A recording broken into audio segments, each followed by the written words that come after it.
जिंदाबाद जिंदाबाद जिंदाबाद जिंदाबाद जिंदाबाद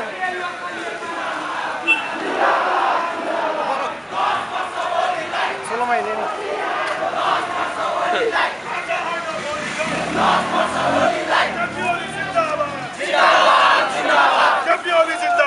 जिंदाबाद जिंदाबाद your son make it जिंदाबाद जिंदाबाद जिंदाबाद your son make it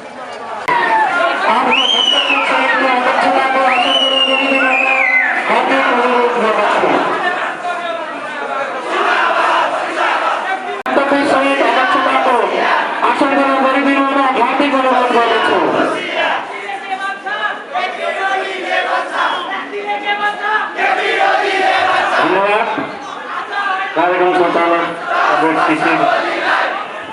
जीलाई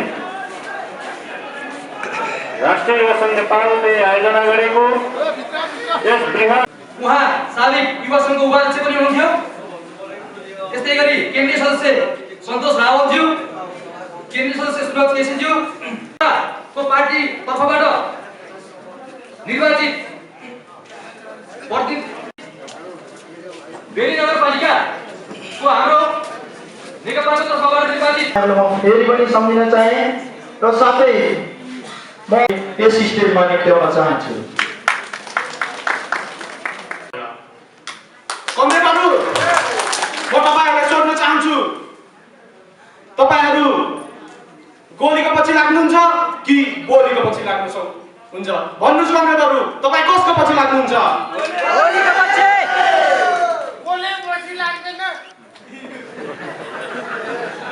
हो कमरेडहरू, हामी ओलीको पक्षमा छौं र हामी नेकपाको पक्षमा छौं र जनताको बहुमतले जनताको पक्षमा छौं। साथीहरू, समय फेरिएको छ र मैले सुनेको छु हाम्रा यस ओली पक्ष जनताको बहुमतले जनताको पक्षमा आउन खोज्ने बुवा तथा साथीहरूलाई केही व्यक्तिले, केही दुई तीनवटा व्यक्तिले गाउँ गाउँमा गोरालो लगाएर रोक्न खोजेका छन् र म तिनीहरूलाई यस स्टेजबाट चलाउन दिन चाहन्छु। व्यक्ति बेलमा त्यस्तो व्यक्तिहरू छन् भने त्यस्तालाई बागलुङको सोलेलादा र कालीबेगमा त्यस्तो व्यक्तिहरूलाई रोक्न खोज्छ भने त्यस्तो व्यक्तिलाई कास्कीको उल्लेरी डाँडा बताउने छन्। साथीहरू, यस पनि म तपाईलाई भन्नु गइरहेको छु। हो साथी कमरेडहरू, आज हाम्रो यस बेलामा प्रमुख अतिथि आसन गर्नुभएका महेश कमरेडज्यू जम्मा 21 वर्षको कलिलो उमेरमा गाविस अध्यक्ष हुनुभएको थियो र हो हामी म्याग्दीको साथी, हामी म्याग्दीको युवाहरू पनि त्यस नेतृत्वका लागि हामी त्यस गाउँ ओडामा गाउँ बस्ती बस्तीमा छिरेर जातीयको मुद्दालाई अघि बढाएको छ। साथीहरू, तपाईहरू के कुनै थर कुनै जातको पछि हिँड्नुहुन्छ? सक्षम युवाहरू हिँड्छ त सिर्फ राजनीतिको एउटा बोकेर हिँड्छ। कमरेडहरू हो, हामी यहाँ यस बेलामा सबै हामी ओलीको पक्ष, जनताको बहुमतले जनताको पक्षमा आएको छौँ। हो साथीहरू, हामी केपीकै पक्षमा छौँ। साथीहरू, तर केपीको पक्षमै गर्दै आउँदै गर्दाखेरि मेरो घर धौलागिरी गाउँपालिका वडा नम्बर 4 मुदी म आउँदै गर्दाखेरि यस बेनीसम्म आउँदै गर्दाखेरि कति विकासको काम भएको छ, कति विकासको काम भएको छैन, त्यसको पनि तपाईहरुले नेता कमरेडहरूलाई तपाईहरुले भन्नुपर्छ। बोल्नु डराउनु हुँदैन। साथीहरू, के हामीले यस विकासमा के कारणले रोकिएको छ? तपाईहरु नेताहरू, तपाईहरु खुट्टा नलाइकिन तपाईहरुले टेबलमा गएर ठोक्नुस्। तपाईहरुको पछि आज 1000-2000 युवा छ। त्यो समयमा तपाईहरुको पछि म्याग्दीको हरेक युवाहरू 15-20 हजार युवाहरू तपाईहरुको पक्ष पनि हुनेछ भन्ने म आशा गर्दछु र मेरो छोटो मन्तव्य अन्त्य गर्छु। भन्नुहुनेछ, म त्यतातिर जान चाहिन। केही दिन अगाडिसम्म म्याग्दीमा हल्ला चलाइदै थियो जनताको बहुदलीय जनवादको पक्षमा। राष्ट्रियताको पक्षमा म्याग्दीका नेता कार्यकर्ता कोही पनि छैनन् भनेर बजारमा भुइँया चलाइदै थियो। त्यसै बिचमा हामीले निदो गर्यौं कि तिनीहरूसँग त्यतिकै आएको होइन साथीहरू। पोखरे बगरदेखि शिखघारातर्फ बन्दै गरेको ठेकदार कता हरायो भनेर खोज्न आएको हो। आज म्याग्दीको बीच भेगतिरबाट खडाखानी पाखापानी कुइने मङ्गले हुँदै युवाहरू यहाँ त्यत्तिकै झरेको होइन। यो बीचको विकासको रफ्तार कहाँ पुग्यो भनेर खोज्न आएको हो। त्यसैले आदरणीय अग्रज नेता कमरेडहरूलाई म विनम्रपूर्वक अनुरोध गर्न चाहन्छु, नेपाली युवा आन्दोलनको नायक मात्रै होइन, विकासको मोडेलका एक पर्खर वक्ता पर्खर योद्धा आदरणीय कमरेड महेश बस्नेतले आज भक्तपुरमा गरिरहेको विकासको मोडेल म्याग्दीलाई सापटी दिन सहयोग गर्न म विनम्र अनुरोध गर्न चाहन्छु। आज म्याग्दीको जनताले हामीलाई प्रश्न गरिराख्नु भएको छ। साथीहरूले यो भिडलाई, यो सभालाई साथीहरूले विभिन्न सामाजिक सञ्जालमा लाइभ गर्ने क्रममा कमेन्टहरूमा लेखिएको छ, यो युवा भेलालाई यो मासुभातको भेला भनेर उहाँहरूले संज्ञा दिनुभएको छ। मित्रहरू, म अनुरोध गर्न चाहन्छु, शिष्टतापूर्वक अनुरोध गर्न चाहन्छु, हिजोसम्म हामी परिवर्तनको लागि, राजनीतिक आन्दोलनको लागि लड्यौं, अब आफ्नो लागि लडौँ मित्रहरू। हामी कसैको भर भरोसामा नपरौँ, हातमा सिपको विकास गरौँ। राष्ट्रिय युवा सङ्घका साथीहरूलाई म अनुरोध गर्न चाहन्छु, कमरेडहरू, अब हामीले हिजो जसरी विभिन्न ग्रुपहरू बनायौं लड्नको निम्ति, जुन ग्रुपहरू बनायौं भिड्नको निम्ति, अब त्यो जरुरी छैन। हिजो हामीले लड्न भिड्न क्रान्तिकारी योद्धा साथीभाइहरू आज राष्ट्रिय युवा सङ्घका केन्द्रीय सदस्य तथा उपभोक्ता समितिको अध्यक्ष बनेर भ्रष्ट बनाउने होइन मित्रहरू। युवाहरूलाई जिम्मेवार नागरिक बनाउनको निम्ति गाउँ गाउँमा आज हामीले सिपमूलक तालिमको निम्ति क्लबहरू खोलौँ साथीहरू, विवेचनाको ग्रुप बनाऊ मित्रहरू। आज गाउँमा खेत जोत्ने हलोको निम्ति हजारौं हजार ट्र्याक्टरहरू गाउँमा पुगेका छन्, तर त्यो ट्र्याक्टर मर्मत गर्ने अहिलेसम्म कुनै मेन पावर छैन मित्रहरू। आज जिल्लाको गाउँ गाउँ वडा वडाबाट यहाँ साथीहरू हुनुहुन्छ, अहिले एकैछिनमा यहीँमा ग्रुप बनाउन सकिन्छ। 20 जना 40 जनाको ग्रुप बनाउनुहोस्, माग गर्नुहोस्। हामी खेतबारीमा हलो जोत्ने ट्र्याक्टर बनाउने तालिम लिन चाहन्छौँ, त्यो तालिम तपाईँहरूलाई हामी लिएर आउनेछौँ। अब युवा सङ्घ र अनेरा सुबे तपाईँहरूको बिचमा झन्डा मात्रै बोकेर आउने छैन, सिपको लागि अवसर पनि बोकेर आउनेछ। त्यसैले गाउँ गाउँमा पुगेर, बस्ती बस्तीमा पुगेर यो आजको युवा उपस्थिति र भेलाले देखाइसकेको छ। र सँगसँगै यो विकासको सवालमा हाम्रा नेता कमरेडहरूलाई र आज विशेष गरेर प्रमुख अतिथि कमरेडले राष्ट्रिय राजनीतिको बारेमा सबै कुराहरू के भयो भनेर पक्कै पनि भन्नुहुनेछ। र हाम्रो उदयमान नेता आजका प्रमुख अतिथि कमरेड, भक्तपुरको विकास त आजभन्दा 10 वर्ष पहिला भइसक्यो। तपाईँले एकचोटि गुर्जालाई हेरिदिनुहोस्, एकचोटि बगरलाई हेरिदिनुहोस्, एकचोटि कुइने मङ्गललाई हेरिदिनुहोस्, र यो गोललाई तपाईँको केही न केही कुराहरू सुनाइदिन्छ। त्यसको लागि तपाईँहरूले यो हाम्रो म्याग्दी जिल्लालाई पनि विकास गरिदिनु हुनको लागि मैले अनुरोध गर्दछु। र सँगसँगै यो कार्यक्रममा सहभागिताको लागि आइदिनु भयो युवा कमरेडहरूलाई समयको व्यस्तताको कारणले, समयको पाबन्दीको कारणले सङ्कटमा छ। जति बेला देश सङ्कटमा हुन्छ त्यति बेला युवाहरूको भूमिका देशले खोजिरहेको हुन्छ। हो कमरेडहरू, आज पनि देशले एउटा फरक राजनीतिक गति लिइरहेको छ। हिजो नेपाल कम्युनिस्ट पार्टी एक हुने बेलामा हामीले कल्पना गरेका थियौँ नेपाल कम्युनिस्ट पार्टी एक भएपछि पक्कै पनि देशमा परिवर्तनका आवाजहरू गुन्जिनेछन्, परिवर्तनका बाटोहरू आउनेछन्, युवा बेरोजगारीहरू बेरोजगारी भएर रहनु पर्ने छैन, वर्षै पछि लाखौँ युवाहरू विदेशीकरण रोकिनेछ, गाउँ गाउँमा अवसरका बाटोहरू सिर्जना हुनेछन्। नेपाल कम्युनिस्ट पार्टीले आफूले घोषणा गरे जसरी अग्रगामी छलाङ मार्नेछ भन्ने आशाका साथ हामीले हिजो पनि नेपाल कम्युनिस्ट पार्टीको एकतालाई स्वीकार गरेका थियौँ। तर विडम्बना भन्नुपर्छ, हाम्रा सम्माननीय प्रधानमन्त्रीले राख्नु भएको राष्ट्रिय आह्वानका निमित्त र उहाँले ल्याउनु भएको राष्ट्रियताको निमित्त उहाँको लोकप्रियतालाई स्वीकार्न नसक्ने आदरणीय हाम्रा अग्रज पार्टीका नेता कमरेडहरूले स्वीकार्न सक्नु भएन र आज त्यसको सुरुवात भन्ने म एउटा हेर्दै राख्ने मान्छे र त्यही अनुसार अहिले धेरै युवा साथीहरू व्यावसायिक पाटोमा लाग्नुभएको छ। अझै युवाहरू चाहिँ व्यावसायिक पाटोमा हामी पार्टीको तर्फबाट र जिल्ला स्तरीय र केन्द्रीय स्तरीय नेताहरू के गर्न सक्छन् त्यसबारेमा हामी युवा साथीहरूले पनि सहयोग र सुझाव लिएर फेरि हामी गाउँ गाउँमा आउनेछौँ। तपाईँहरूको सहयोग हामीलाई होस् र हाम्रो सहयोग तपाईँहरूलाई होस्। मैले यहाँ केही कुराहरू राख्न चाहन्छु। हामीले हाम्रो जिल्लामा अहिलेसम्म युवाहरूमा कुनै समस्या छ भने त्यसको सम्बोधन गरेको जस्तो लाग्छ, तर अझै सकिएको छैन। त्यसको लागि हामी पार्टी नेतृत्वसँग बारम्बार छलफल गर्छौँ र हामी सम्बोधन गर्ने प्रयास गर्दैछौँ। अघि हाम्रो केन्द्रीय सचिव प्रकाश भाइ, अनसन केन्द्रीय सचिव प्रकाश भाइ भने जस्तै तपाईँहरूको लागि यो म्याग्दी जिल्लामा युवा सङ्घको तर्फबाट के गर्न सकिन्छ र के हुन्छ भन्ने कुरामा बुझ्नु भएको छ र हामी अवश्य गर्नेछौँ। हामी पार्टीका साथीहरूसँग र तपाईँहरू एउटा व्यावसायिक बाटो लाग्नको लागि म्याग्दी जिल्लाबाट तपाईँहरूको जुन एउटा हौसला छ, उत्साह छ, यही उत्साह सधैँ गरी आओस्। त्यसमा हामी जिल्ला हामीले देखेका छौँ, फेसबुकमा पत्रकारितामा देखेका छौँ, हिजोसम्म राम्रो हुने आज आएर फरक हुने। त्यसको लागि हामी लेखाजोखा राखेका छौँ। युवा सङ्घले राख्नेछ, अब समयमा पनि राख्नेछ र राख्छ पनि। हामी म यो चुनौतीका साथ च्यालेन्ज गर्न सक्छौँ, तर समयअनुसार हामीलाई सहयोग गर्नुहुनेछ भने उहाँको चाहिँ साथ र सहयोग रहनेछ। उहाँलाई पनि हामी साथ दिने कुरामा पनि म युवा सङ्घको नेता भइसकेको उहाँसँग यो कुरा विनम्र अनुरोध गर्दै मेरो केही कुराहरू छोटो भने अन्त्य गर्छु। हस्ताले किन हामीले त्यो धारलाई छोडेर आयौँ त? निश्चित रूपमा पनि कुनै आवेगको भरमा अथवा अरूले भने जस्तै कुनै लोभ लालचको भरमा अथवा केही अपेक्षा अथवा केही कुराको अपेक्षाको भरमा निश्चित रूपमा हामीले त्यो सोचेको होइन। हामीले त्यति लामो समय त्यहाँ रहँदाखेरि निश्चित रूपमा हामीले त्यहाँ गुलेली खेलेर बसेको कुरा पनि होइन। हामीसँग धेरै पीडाहरू छन्। म अहिले तपाईँहरूसँग सँगै रहँदाखेरि, सँगै हिँड्दाखेरि मलाई थोरै भावनाले छुन्छ। हामी जीव ज्यानलाई अर्पण गरेर मर्नको लागि तयार भएर आफू मरेर नेतृत्वको रक्षा गर्नको निम्ति आफू मर्नै मरिन्छ भन्ने कुरा थाहा पाउँदै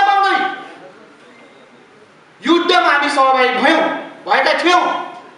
त्यत्रो लामो समय हामी त्यहाँ रह्यौँ र एकैचोटि हामीले अहिले छोड्दै गर्दाखेरि स्वाभाविक रूपमा लाइनमा अर्को जाँदा यसो भावनाले छुने गर्छ र छोयो।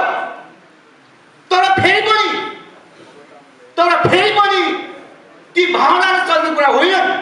सबै चिज मायाले चल्ने कुरा होइन। तसर्थ हामी फेरि पनि नयाँ हिसाबले अगाडि बढ्न सोच्यौँ र बढेका छौँ। र मैले राखेँ दुई तिनवटा कुरा राखेँ। हामीले एउटा कुरा के हो भने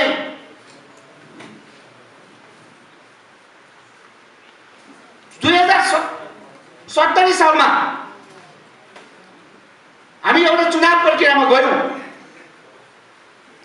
64 सालमा हामी पहिलो, अहिले मैले भने लाखौँ कार्यकर्ताहरू थिए। हामी देख्यौँ, हामीलाई थाहा छ ती कार्यकर्ताहरू कहाँ छन्? मर्नको लागि तयार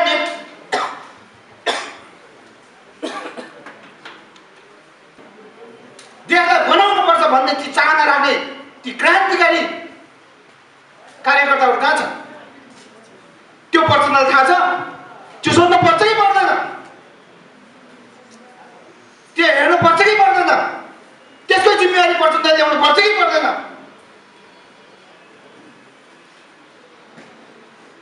ज्यान गुमाएका अहिले धेरै साथीहरू प्रचण्ड भन्ने बित्तिकै नाम सुन्न चाहन्न। हिजो युद्ध लागेका साथीहरू प्रचण्डको नाम सुन्ने बित्तिकै मान्छे जिरिङ्ग आङ कमाउने गर्छन्। हामी धेरै ठाउँमा भेटिन्छ साथीहरूलाई। त्यो किन भयो? त्यसको जवाब दिनु पर्छ कि पर्दैन? त्यति मात्रै होइन, युद्धको क्रममा धेरै साथीहरूको घाइते हुनुहुन्छ। हामी देखिरहेका छौँ। खालि धेरै महिलाहरू श्रीमान गुमाएर धेरै विधवा भएको पनि हामी देखिरहेका छौँ। तिनीहरूको विषयमा सोध्नु पर्छ कि पर्दैन?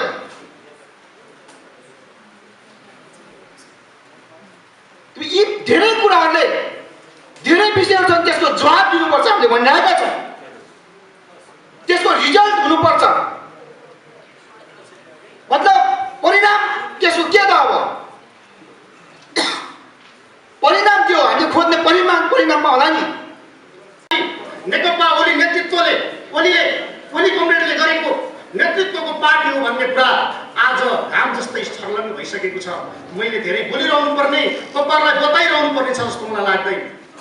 आज देशप्रेमी देशभक्त तमाम जुदाहरू युवाहरू आज यो सङ्गठनमा छन्, आज यो पार्टीका शुभचिन्तक र समर्थक छन् भन्ने कुरा जब्जाय छ र यो कुरा आजको यो उपस्थितिले पनि प्रमाणित गरेको छ।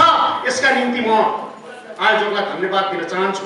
म नेता कमिटीहरूसँग अनुरोध गर्न चाहन्छु, तमाम युवाहरूलाई आह्वान गर्न चाहन्छु, पार्टीलाई पुनः आवश्यक पर्यो भने यति 1000 को संख्याको युवा होइन, हामी 5000 10,000 युवाहरू बेनी बजारमा उपस्थित गराएर थप पार्टीका निम्ति हामी कुर्बानी गर्न तयार छौँ कि हामी पार्टीको निम्ति बलिदानी गर्न तयार छौँ, त्यसको निम्ति म युवाहरूलाई आह्वान गर्न चाहन्छु। ड्युटीमा हिँड्नुभन्दा ढुङ्गा जुत्ताभित्र पसेको ढुङ्गाले मान्छेलाई धेरै असजिलो बनाउँछ। पछिल्लो विगतको 1 वर्षमा केपी ओलीको सरकार गरिसके पछाडि त्यो अन्यथा झन् बढी भिजेको थियो। त्यो दौरानमा राष्ट्रिय युवा सङ्घ नेपालले एउटा अभियानको उद्घोष गर्यो। त्यो अभियानको उद्देश्य थियो राष्ट्रिय राजनीतिमा समाजमा जुन खालका भ्रमहरू फिजाइएका थिए त्यो भ्रमहरूलाई जनताको बिचमा स्पष्ट पार्नुपर्छ र सडकमा गलत खालका मनोविज्ञान बोकेका मान्छेहरू, गलत खालका उद्देश्य बोकेका मान्छेहरू आउन थालेका छन्। सडकलाई खाली गर्न दिनु हुँदैन। सडक क्रान्तिकारीहरूले, राष्ट्रवादीहरूले, सुखी नेपाल र समृद्ध नेपालका भागहरूले यो सडकलाई आफ्नो पक्षमा ल्याउनुपर्छ। सडकमा, सभामा, कार्यक्रममा, विचारमा, नीतिमा, सिद्धान्तमा जताततै हाम्रो उपस्थिति देखाउनुपर्छ भनेर हामीले अभियान सुरु गर्यौँ। आज अभियानले साँच्चीकै सार्थकता पाएको छ।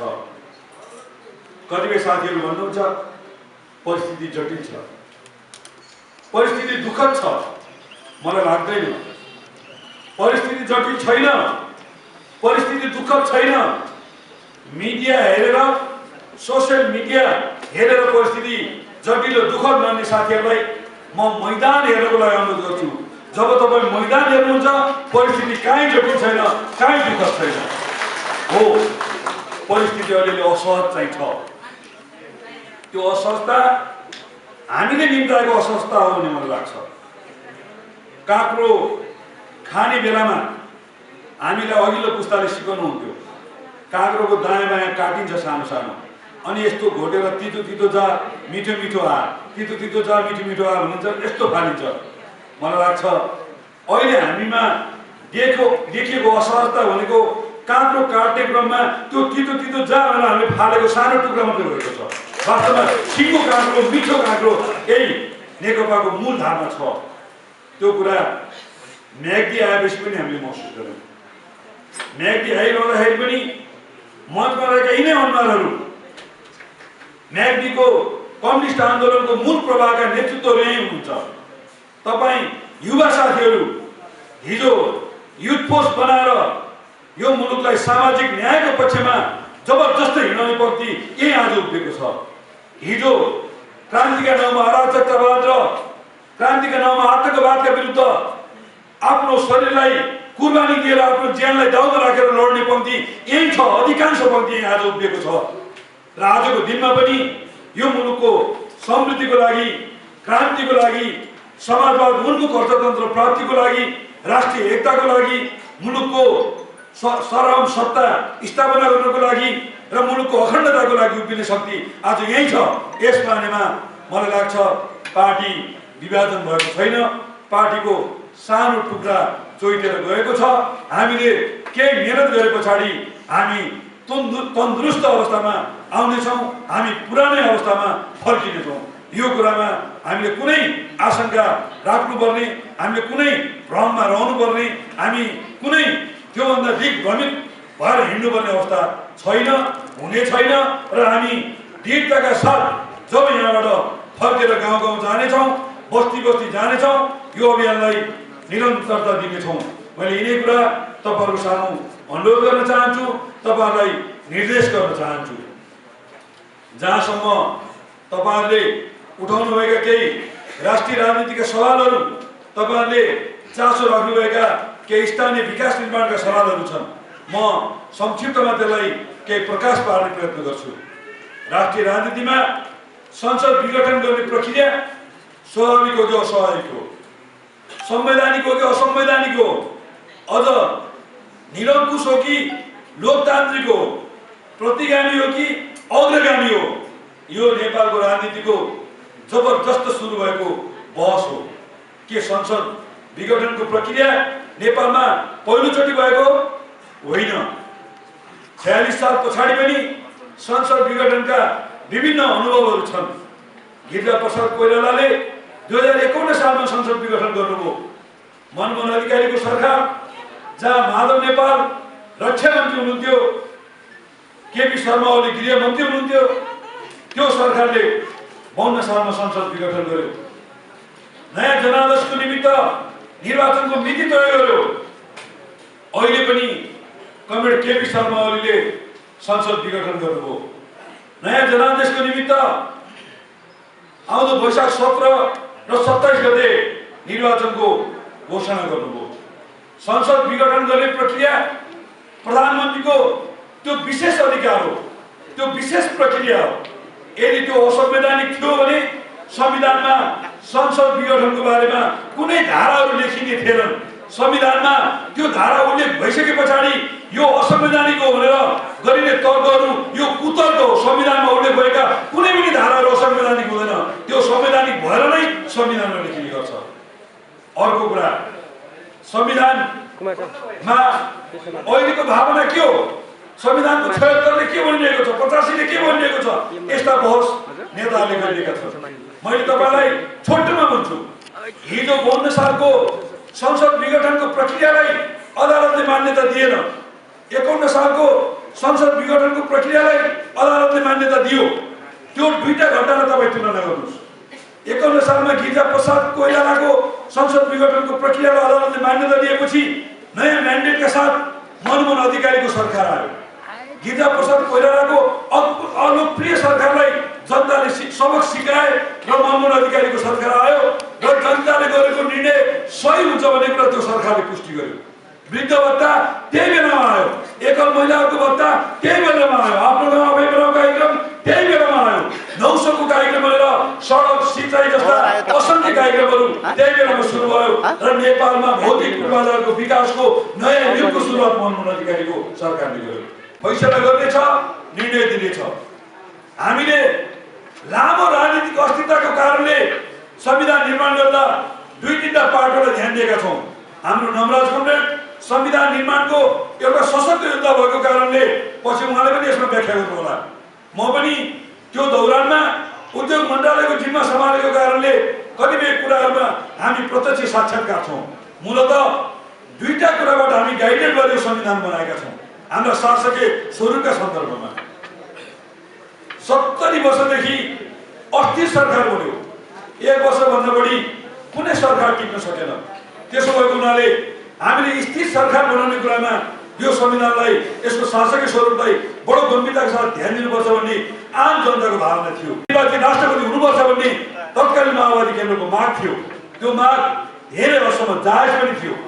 त्यही भएर मान्छेहरूले पछि संसदीय व्यवस्थामा प्रचण्डले सम्झौता गरेपछि उहाँलाई उडाउन थाले। कमरेड, तपाईँ त त्यही बोकाको टाउको देखाएर कुकुरको मासु खान जानुभयो। तपाईँको भित्तीय राष्ट्रपतिमा तपाईँ परिणत हुनुभयो। तपाईँ साँच्चीकै राष्ट्रपति यो मुलुकमा कहिले पनि बन्न सक्नुहुन्न भनेर जनताले उहाँलाई उडाउन थाले, उहाँलाई त्यो विशेषण दिन थाले। तत्कालीन एमाले प्रत्यक्ष निर्वाचित प्रधानमन्त्री बन्यो। तर राजनीतिमा शक्ति सन्तुलन एउटा महत्त्वपूर्ण कुरा हो। संविधान शक्ति सन्तुलनको दस्तावेज हो।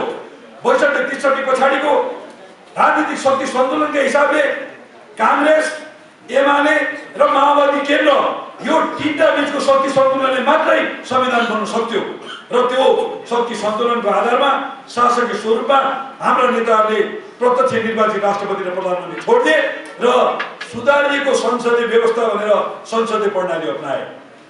त्यो संसदीय प्रणाली अपनाउँदा पनि स्थिर सरकार बनोस् भनेर संविधान निकै सचेत थियो।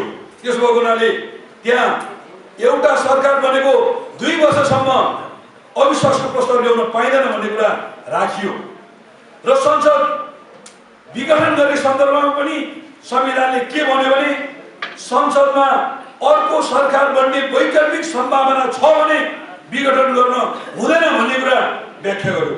म आज तपाईँलाई भन्न चाहन्छु 64% सांसदहरूको प्रतिनिधित्व गर्ने प्रधानमन्त्रीले संसद विघटन गरिसके पछाडि सदनमा अर्को सरकार बन्ने कुनै सम्भावना छैन। हिजो काङ्ग्रेससँग वार्ता गर्न जानुभयो हाम्रो कमरेड प्रचण्ड र माधव कुमार नेपालहरू। काङ्ग्रेसले स्पष्ट ढङ्गले भन्दियो केपी ओलीले हटाएर प्रचण्डलाई प्रधानमन्त्री बनाउनको निमित्त काङ्ग्रेसको मती फुस्केको छैन, त्यही भएर हामी तपाईँलाई साथ दिँदैनौँ भनेर देउवाले पठाउनु। त्यस पछाडि उहाँहरू रामचन्द्र पौडेलकोमा जानुभयो। महन्त ठाकुरहरूले पोजिटिभ रेस्पोन्स नदिएपछि उहाँहरू उपेन्द्र यादवकोमा जानुभयो अनि उहाँहरूले ढोकाबाट होइन झ्यालबाट छिरेर अविश्वासको प्रस्ताव ल्याउनुभयो। जतिखेर प्रधानमन्त्रीले संसद विघटन गर्नुभयो त्यतिखेर प्रधानमन्त्री बहुमतमा हुनुहुन्छ। म दुईटा तर्क तपाईँलाई दिन्छु।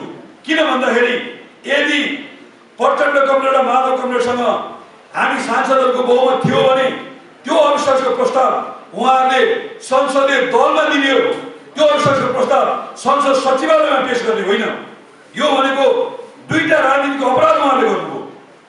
संसदीय दलमा त्यो पेश गरेको भए उहाँसँग नैतिक अधिकार हुन्थ्यो। यो मानेमा केपी ओली बेठीको, यस मानेमा हामीले उहाँको विरुद्ध अविश्वासको प्रस्ताव ल्यायौँ भन्ने कुरा हुन्थ्यो। संसदीय दलमा बहस हुन्थ्यो, अधिकार कमजोर हुन्थ्यो, त्यो सम्भावना हुन्थेन। दोस्रो कुरा, उहाँहरूले संसदीय दललाई बाइपास गरेर संसद सचिवालयमा अविश्वासको प्रस्ताव जब लानुभयो त्यो लैजानु भनेको उहाँले दुईटा कुराको सन्देश दिनुभयो। यो नेपाल कम्युनिस्ट पार्टी नेकपालाई आधिकारिक ढङ्गले विभाजनको दिशामा उहाँले लैजानुभयो। संसदीय दलमा उहाँ कमजोर भएको हुनाले पार्टी विभाजनको पहिलो निवेदन संसद सचिवालयबाट प्रचण्ड र माधव नेपालले दर्ता गर्नुभयो। त्यसको हुनाले उहाँहरू हामी मूल पार्टी हो भन्ने कुनै दावा यस पछाडि अब उहाँसँग त्यसको कुनै तर्क हुँदैन, त्यो सिट कुतर्क हुनेछ। दोस्रो कुरा, उहाँहरूले संसद सचिवालयमा त्यो दर्ता गरेर काङ्ग्रेस मित्रको पनि रामचन्द्र पौडेल पक्षसँग कुरा गर्ने र जसपाको पनि उपेन्द्र यादवसँग कुरा गरेर अनि राष्ट्रपति विरुद्ध महाभियोग र प्रधानमन्त्री विरुद्ध अविश्वासको प्रस्ताव ल्याउने अनैतिक र अप्राकृतिक जुन गठबन्धन बनाउन खोज्नुभयो त्यसले नेपालको राजनीति अहिले मैले व्याख्या गरेको 52 सालदेखिको अगाडिको स्थितिमा जान्थ्यो। त्यस मानेमा कमरेड केपी शर्मा ओली सम्माननीय प्रधानमन्त्रीज्यूले जुन निर्णय गर्नुभयो त्यो ऐतिहासिक निर्णय हो भन्ने कुरा म तपाईँको सामु राख्न चाहन्छु। अब लोकतन्त्रका पक्षधरहरूले गरेको व्याख्या यो लोकतान्त्रिक हो कि होइन? लोकतन्त्रको विशेषता के हो? लोकतन्त्रको विशेषता भनेको सार्वभौम सत्ता जनताको हातमा हुने कुरा नै लोकतन्त्रको विशेषता हो। सामन्तवादी सत्ताको विशेषता के हो? एउटा सामन्तको हातमा अथवा राजाको हातमा अथवा एउटा तानाशाहको हातमा त्यो सामन्तवादी राज्य व्यवस्था हो। त्यो सद्दाम हुसेनको हातमा थियो होला इराकमा, नेपालमा ज्ञानेन्द्र शाहीको हातमा थियो होला। विभिन्न मुलुकमा विभिन्न ढङ्गले तानाशाहहरू जन्मिने गर्छन्, सामन्तवादीहरू जन्मिने गर्छन्। हाम्रो 46 सालको आन्दोलन 62-63 आन्दोलनको भावना के हो भने त्यो राजामा रहेको सार्वभौम सत्ता जनतामा ल्याएको हो। जनताले आफ्नो सार्वभौम सत्ताको व्याख्या कसरी गर्छ? यो कुनै अमूर्त कुरा होइन, बडो मूर्त व्याख्या छ। जनताले आफ्नो सार्वभौम सत्ता प्रत्येक जनप्रतिनिधिलाई आवधिक रूपमा निर्वाचन गर्छन् र त्यो निर्वाचनबाट चुनावमा भोट हालेर जिताएर पठाएको जनप्रतिनिधिले शासन गर्छ। त्यो नै जनताको सार्वभौम सत्ताको उपयोग हो। केपी ओलीले सत्तामा पठाएको कुरा जनताको सार्वभौम सत्ताको उपयोग गर्न पठाएको हो। भूपेन्द्र कमरेडले तपाईँले यसपालि पठाउनुभयो, त्यो सार्वभौम सत्ताको उपयोग गर्न पठाउनुभयो। मलाई पठाउनुभयो, सार्वभौम सत्ताको उपयोग गर्नको लागि भक्तपुर जिल्लाभरिका 82,000 जनताको म्यान्डेट लिएर म त्यहाँ गएँ। अब केपी ओलीले के भन्नुभयो भने हे आदरणीय जनसमुदायहरू, तपाईँहरूले आफ्नो सार्वभौम सत्ताको उपयोग गर्नुहोस्। मलाई चौतर्फी घेराबन्दी गरियो। राष्ट्रियताका सन्दर्भमा मैले जियाडान दिएँ। हिजो नाकाबन्दीको बेलामा मलाई भारतको निम्तो आइरहँदा मेरो जनताले खाना पाएका छैनन्, ग्यास पाएका छैनन्, पेट्रोल पाएका छैनन्। म तपाईँको भारत भ्रमण स्वीकार्दिनँ। जुन दिन तपाईँले नाकाबन्दी खोल्नुहुन्छ त्यो दिन मात्रै म भारत भ्रमण गर्छु भनेर हिम्मतका साथ नाकाबन्दी खोलाउने नेता त्यही केपी शर्मा ओली काम गरिरहेका रहेछन्, इन्जिनियरहरू काम गरिरहेका रहेछन्, ठेकेदार मात्रै भागेको रहेछ। तपाईँले भन्नुभयो ठेकेदारलाई हामी समाउँछौँ, सही बाटो समाउनु भएको छ। जो ठेकेदारहरू भागेका छन् तिनका पार्टी र तिनका रूप तिनका रङ नहेर्नुहोस्, तिनीहरूलाई समातेर ल्याएर यो काम गराउने अभियानमा लाग्नुहोस्। केपी ओलीको सरकारले सुरु गरेका यस्ता असंख्य कामहरू डकर्मी सिकर्मी र इन्जिनियरले गरेर ठिक छ, डकर्मी सिकर्मी र इन्जिनियरप्रति हाम्रो सम्मान छ। तर भाग्ने ठेकेदारहरूलाई कहीँ काङ्ग्रेसले सपोर्ट गरेको छ, कहीँ प्रचण्डले सपोर्ट गरेका छन्, कहीँ माधव नेपाल र धनराजका आफ्नै मान्छेहरू सपोर्ट गरेका छन्। हिजो मात्रै बेनीका के अरे सुरुङ मार्ग जुन 9 गैँसीमा सुरु बन्दै थियो त्यसमा रोक्ने काम भएको छ। यस्ता खालका विकासका रोकावट गर्नेहरूलाई तपाईँले तलाउने उद्घोष गर्नुभएको छ। म एकदम सपोर्ट गर्न चाहन्छु। यस्ता ठेकेदारहरूलाई तल लगाउने र कानुनी प्रक्रियामा ल्याउने कुरामा तपाईँहरू लाग्नुहोस्। कसको पछाडि को छ भनेर नहेर्नुहोस्। यस बारेमा समृद्धिको नायक, सुशासनका नायक, सुखी नेपालीको परिकल्पनाकार, भ्रष्टाचारीहरूलाई जेल हाल्ने व्यक्तित्व, नेपालमा रेल युगको सुरु गर्ने व्यक्तित्व, सुरुङ मार्गको सुरु गर्ने व्यक्तित्व, यी तमाम आशाका ऊर्जाका प्रतीक हाम्रा मुर्जेका सपनाहरूलाई बिउताउने, हामीलाई जगाउने नेताको रूपमा केपी ओलीको उदय भयो र नेपालको कम्युनिस्ट आन्दोलनमा पुष्पलाल, मदन भण्डारी र मनमोहन अधिकारी पछाडि कमरेड पुष्पकमल दाहालले आफूलाई नेता बनाउन खोज्नु भएको थियो। पुष्पकमल दाहालको राजनीतिक यात्रा ओह्रालो मात्र होइन, ठाडै भिरतिर जब जान थाल्यो, केपी ओलीको राजनीतिक यात्रा जब उकालो उक्लिन थाल्यो, सगरमाथातिर जान थाल्यो, त्यस पछाडि प्रचण्ड कमरेडमा जन्मिएको इगोइजम, उहाँमा जन्मिएको घमण्डी र पदलोलु प्रवृत्ति, अवसरवादी प्रवृत्ति, अपराधिक प्रवृत्ति, राष्ट्रघाती प्रवृत्ति अनि माधव नेपालहरूमा देखिएको कुण्ठा, हाम्रो प्रधानमन्त्रीजीले भन्नुभयो दुखी मानव हो। यही महत्त्वकांक्षी मानव र दुखी मानवहरूको मिलनको कारणले आज संसद विघटन हुने प्रक्रियामा पुग्यो, आज नेकपा विभाजन हुने प्रक्रियामा पुग्यो र आज हामी फेरि एकपटक जनताको बिचमा गएर दुःख गर्ने ठाउँमा पुगेका छौँ। म बडो स्पष्ट ढङ्गले तपाईँलाई भन्न चाहन्छु, हामीले निर्वाचनको घोषणा गर्नुको पछाडि केपी ओलीले लिएका यी एजेन्डाहरूलाई जनताको बिचमा हामी बडो स्पष्ट ढङ्गले लान्छौँ। प्रचण्ड कमरेडका यी मुद्दाहरू हुन्, हाम्रा यी मुद्दाहरू हुन्, काङ्ग्रेसको यो मुद्दाहरू हुन्। हुन त काङ्ग्रेसको बारेमा त अहिले धेरै नबोलौँ, बोल्ने बेला भइसकेको छैन। सुतेको काङ्ग्रेस अलिअलि पानी छम्केर केही युवा नेताहरूले जोगाउन खोज्दैछन्। मेरो शुभकामना छ, आउँदो चुनावमा हामीलाई राम्रो प्रतिस्पर्धी चाहिने नै छ। हामीभित्र फुटेर गएको पार्टी हाम्रो प्रतिस्पर्धी हुने कहीँ कतै लक्षण छैन। त्यही भएर काङ्ग्रेस अलिअलि जागोस् भन्ने नै छ। मेरो शुभकामना छ काङ्ग्रेसलाई। र यस बारेमा आवधिक निर्वाचनमा जाने कुरा, जनताको मत लिने कुरा अलोकतान्त्रिक भनेर कसैले कुव्याख्या गर्छ भने त्यसले दुईटा कारणले गर्छ। त्यो व्याख्या गर्ने पङ्क्तिमा घनश्याम भुषाल हुनुहुन्छ कि हुनुहुन्न म जान्दिनँ, गगन थापा छन् कि छैनन् म जान्दिनँ, बाबुराम भट्टराई छन् कि छैनन् म जान्दिनँ। तपाईँले त्यो व्याख्या गर्दाखेरि त्यो मान्छेसँग दुईटा मानसिक समस्या छ भने बुझ्नुहोस्। एउटा, ऊ स्वयं लोकतन्त्रप्रति प्रतिबद्ध छैन भन्ने कुरा बुझ्नुहोस्, जसले लोकतन्त्रको कुव्याख्या गरेको छ। दोस्रो, आउँदो निर्वाचनमा उसले आफ्नो निर्वाचन क्षेत्र हेरिरहेको छ र त्यो निर्वाचन क्षेत्रबाट ऊ हार्नेवाला छ भन्ने बुझ्नुहोस्। यी नाम चलेका नेताहरू भोलि कसले कुन क्षेत्रबाट जित्नुहुन्छ? प्रचण्ड कमरेड एउटा चुनावमा रोल्पा, एउटामा काठमाडौँ, एउटामा सर्लाही, एउटामा चितवन। अब प्रचण्ड कमरेडको निर्वाचन क्षेत्र कुन हो? अस्ति रामचन्द्र पौडेलले भन्नुभयो अरे सबै कुरा गर्नु, विक्रम पाण्डेलाई चाहिँ काङ्ग्रेसमा नल्याउनु भन्नुभयो। किनभने विक्रम पाण्डे काङ्ग्रेसमा आयो भने आउँदो चुनावमा चितवनबाट मलाई पत्ता साफ गरिदिन्छ। बडो स्पष्ट व्याख्या छ उहाँहरूको। त्यही भएर आवधिक निर्वाचनलाई अलोकतान्त्रिक भन्ने कुरा बेठिक हो। अब अवधि कति? 5 वर्ष हुँदा चाहिँ अच्छा खासा संविधानवादी हुने, लोकतन्त्रवादी हुने, अनि 4 वर्ष 3 वर्ष हुँदा चाहिँ नहुने। इजरायलको संसदको अवधि कति हो? 3 वर्ष। युरोपका धेरै देशहरूको संसदको अवधि कति छ? 4 वर्ष। नेपालमा संविधान सभाको अवधि कति थियो?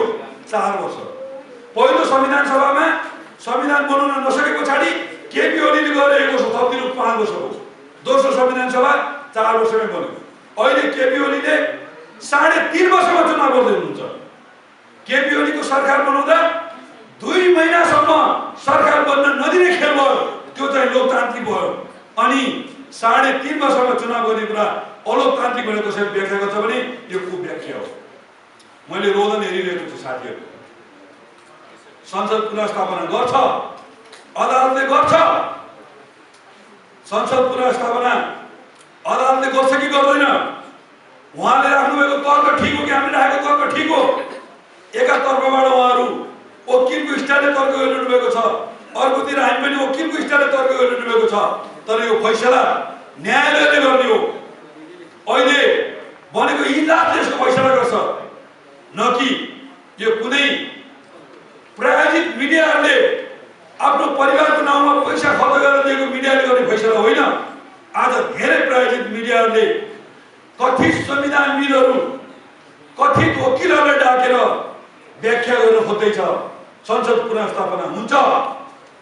यो कुनै व्याख्या फेसबुक आइडीमा नक्कली फेक आइडी खोलेर फेसबुक चलाउने र सामाजिक सञ्जाल चलाउने व्यक्तिहरूले गर्ने फैसला होइन। यस बारेमा मैले तपाईहरुलाई भन्ने गरेको छु, यो समाजको भ्रमबाट समाजलाई मुक्त गराउनको निमित्त रूपचन्द्र विष्टले भन्नुभयो, हाम्रो जस्तो अविकसित मुलुक भ्रममै जन्मिन्छ, यहाँका जनताहरू भ्रममै बाँच्छ र भ्रममै मर्छ। त्यही भएर यिनीहरूलाई जगाउनु पर्छ, सचेत गराउनु पर्छ, सही सूचना दिनुपर्छ। त्यही भएर उहाँले एउटा महान वाणीको रूपमा थाहा भनेर लेख्नुभयो। रूपचन्द्र विष्टको थाहाको अर्थ के थियो भने हरेक कुरा जनतालाई थाहा दिनुपर्छ भन्ने भाव थियो। म तिनै रूपचन्द्र विष्टलाई सम्झँदै म तपाईँ युवा साथीहरूलाई पार्टी नेताहरूलाई भन्न चाहन्छु, यो समग्र प्रक्रिया जनतामा थाहा दिनुपर्छ, जनतामा सूचना दिनुपर्छ। आजको आधुनिक सूचना प्रविधिलाई हामीले सही ढङ्गले उपयोग गर्नुपर्छ। आज साम्राज्यवादीहरू, पुँजीवादीहरू बन्दुक बोकेर आइरहेका छैनन्, उनीहरू टिभीबाट आइरहेका छन्, पत्र पत्रिकाबाट आइरहेका छन्, मिडियाहरूबाट आइरहेका छन्।